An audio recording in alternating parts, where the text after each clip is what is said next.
Tem um livro, Vilela, que é O Negócio do Jair, a história proibida do clã Bolsonaro, e estou fazendo agora, é da editora Zahar, do Grupo Companhia das Letras, e estou fazendo o plano do Jair, que depois eu te conto mais, tá? Quero saber.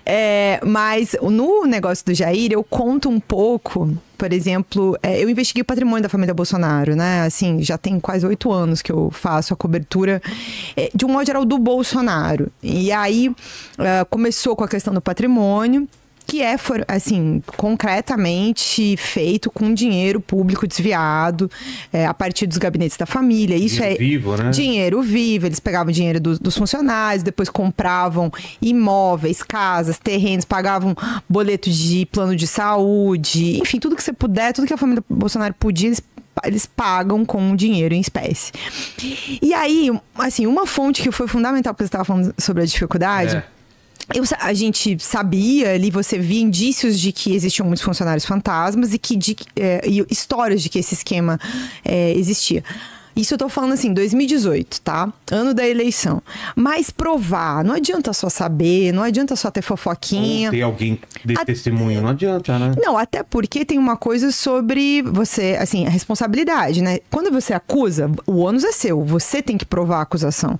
Não é a pessoa que tá sendo acusada que tem que se defender mostrando a verdade. A gente pode ficar aberto a processo, enfim, um monte de questões. E também credibilidade, né? O jornalismo é feito em cima de fatos concretos e coisas para você provar o que você tá falando. Aí eu me lembro assim, eu procurei umas 30 pessoas, assim, que eu suspeitava que tinham envolvimento ou sabiam alguma coisa desse caso lá em 18. E aí, grande parte das pessoas ou falava em off ou não queria atender, tinha muito medo, falavam sobre ter muito medo. Aí aconteceu um episódio assim que virou tudo, né, pra mim. Dentre esses 30 que eu procurei ao longo do segundo semestre de 2018... uma pessoa, eu mandei uma mensagem, eu me lembro que foi no Facebook, e aí eu fui tentar, assim, de leve, né? Porque eu sabia que era alguém que sabia muita coisa. Mas eu sabia que era alguém que também estava numa posição difícil pra falar. Então eu lembro que eu mandei um oi, tudo bem? E assim, só me apresentei, assim, nem cheguei dizendo logo o que eu tava querendo saber, que era pra começar uma conversa. Sim. E aí eu vi... Mas você apresentou como jornalista? Mas, sim, eu nunca deixo de me apresentar como repórter. E aí, eu vi que a pessoa viu a mensagem, mas ela não respondeu. Aí passaram-se meses, entendeu? São 6, 7 meses. E aí, uma madrugada... Eu sei que foi madrugada porque eu vi o horário da resposta, né? A pessoa respondeu: oi, tudo bem? Agora eu quero falar. Eu vi ela mandou essa mensagem, sei lá, acho que cerca de 2 da manhã, mais ou menos. Eu fui ver essa mensagem no outro dia de manhã, assim, cedinho, quando eu acordei. Ainda peguei o celular na cama e vi a notificação da mensagem. Aí, assim, né, como eu sabia a importância dessa pessoa na hora, assim, já, né, dei uma tremida. Opa, lá vem. E aí respondi e a gente ficou conversando ali já naquele dia, assim, várias horas pra estabelecer primeiro um acordo do tipo, em que bases a gente vai conversar, se vai ser em off, o que a pessoa queria de segurança, sabe? Pra começar a conversar. E aí ela tinha me pesquisado sobre a minha trajetória, e eu fui repórter de direitos humanos muitos anos também, assim, né, fazendo investigação em casos de direitos humanos, temas relacionados à ditadura. Eu cobri muito o caso do Rubens Paiva, tem um livro sobre isso também. E aí, eu respondo, e assim, ela me conta um monte de coisas, mas ela pede off. E aí eu passo, assim... O pessoal entender, pedir off não quer que você... Não posso identificá-la, né? E eu não poderia nem, naquele caso, usar as coisas, porque às vezes é importante, essa sua pergunta é fundamental, tá? Porque tem uma diferença entre pedir off e a pessoa te conta, e você pode usar as aspas do que a pessoa te disse, sem dizer, uma fonte anônima disse XYZ. E o outro caso, que era esse, que ela contou tudo, só para que eu tivesse conhecimento e fosse correr atrás de uma maneira de tornar aquilo público sem relacionar ela de modo algum. Nem fazendo essa referência à fonte anônima. Agora se vira para transformar essa história com esses personagens, mas não fui eu que te falei. Exatamente. E aí... Mas as informações eram muito precisas.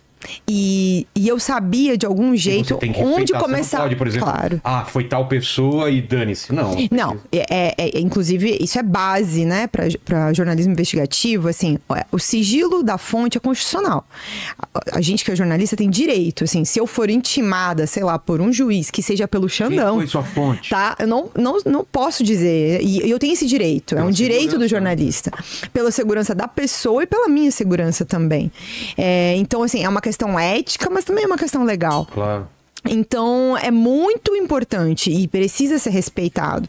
Claro que, assim, há uma discussão sobre quebrar quebrar, né, o sigilo em situações de crime, em situações de ameaça à vida. Tem algumas questões éticas ali, mas, assim, se um juiz me chamar para eu identificar essa pessoa, eu tenho o direito de não identificá-la. Entendi. Inclusive, assim, o meu celular, por exemplo, meu celular também está protegido porque as minhas fontes estão aqui, as pessoas com quem eu falo, só a existência, né? Quer dizer, com quem eu falo para fazer as minhas matérias já é sigiloso. Claro. Então, assim, tem um monte de informação que é sigilosa que a gente cuida. Mas esse foi um caso, assim, por exemplo, meses, tá? Tipo, eu viajei, sei lá quantas cidades. Eu mandei mensagem para não sei quantas pessoas, liguei para não sei quantas pessoas. Para 7, 8 meses depois, uma pessoa me contar várias histórias que eu não podia publicar porque eu não tinha prova, entendeu? Então, depois disso, eu vou procurar um monte de documentação pública para comprovar uma série de coisas que aquela pessoa tinha me falado, mas eu vou meio que por etapas. E em algum momento surge uma gravação. Alguém tinha gravado uma das pessoas do esquema que contava tudo aquilo. E aí depois foi, assim, 2 anos, uma longa novela, até conseguir tornar trechos dessa gravação públicos, para comprovar. Era a ex-cunhada do Bolsonaro que contava todo o esquema. Olha, eu devolvo 90%, é assim. Eu recebo, não fiquei com nada.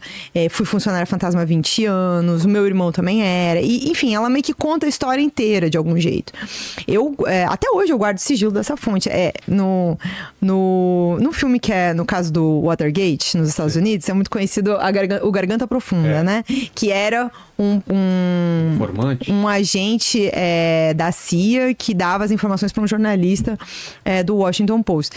Essa minha fonte é o meu Garganta Profunda, entendeu? Eu guardo o sigilo dessa pessoa até hoje e vou guardar enquanto ela viveu, enquanto ela me pedir. É uma das pessoas, mas depois dela surgiram várias outras pessoas. Porque acabou que, assim, uma tomou coragem, as outras viram as informações, e aí é o famoso abriu uma porta, depois uma janela. Foi indo, virou o livro, né? Um negócio. Jair tem um podcast também, que chama A Vida Secreta de Jair, pra quem quiser ouvir as gravações, essa história toda. É um pouco, pra você entender, o livro e o podcast meio que contam a história política do Bolsonaro. Quer dizer, desde quando ele era vereador, até quando ele virou presidente. E esse era um dos casos que era muito tenso para ele.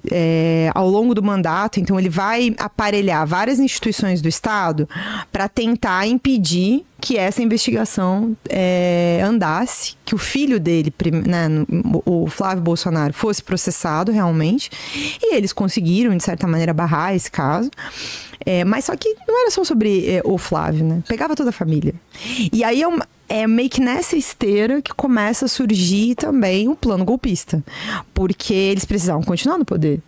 Tanto para não serem presos por causa desse caso, quanto para manter o poder mesmo, né? Para poder se perpetuar no poder e, enfim, transformar o Brasil numa ditadura, que era o grande plano daquele grupo que é liderado pelo Bolsonaro, que agora a gente pode dizer, né, com todas as letras, chefe de uma organização criminosa que tentou dar um golpe de Estado no Brasil. Vamos falar mais nisso. O que você trouxe para mim? Então, já que o tema é esse, olha só, eu acho que, assim, nem é tão inútil, tá? Porque é um souvenir que muita gente ia querer ter.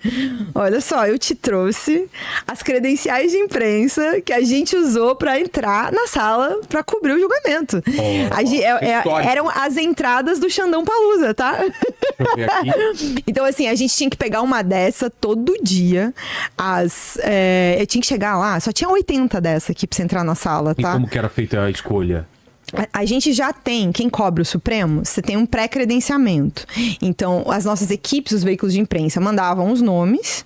E aí, de 2 pessoas de cada veículo, no nosso caso era eu e a Heloísa Vilela. E aí, só que assim, tinham mais jornalistas para cobrir entre imprensa nacional e estrangeira do que lugares. Então, os 80 primeiros que chegassem lá para pegar a credencial, ficavam na sala onde estava acontecendo o julgamento. A gente assistia ali, né, os ministros, os advogados, etc. Os que chegassem depois dos 80 tinham que ir pra sala da segunda turma. Aí é meio que nem vem em casa, entendeu? Assim, ver pelo telão. Pra gente ver as caras, a movimentação, a Câmara TV Justiça, né? Não pega tudo, Imagino. Né? E até pra gente andar ali, conversar com as pessoas, era fundamental estar dentro da sala. E aí, todo dia de manhã, tinha que chegar, tipo, antes das 7, pra poder pegar essa aqui, pra poder garantir que você ia estar entre os 80. Você só tinha hora pra chegar, você não tinha hora pra ir embora. E de tarde tinha que trocar por outra, tá? Deixa eu mostrar, então em cima aqui, ó. Aqui. E você tinha que pegar essa e ele ainda te dava uma pulseirinha. Então eu te trouxe a pulseirinha do Xandão Palusa. Boa. 2 coisas vão pro cenário aqui, que são histórias.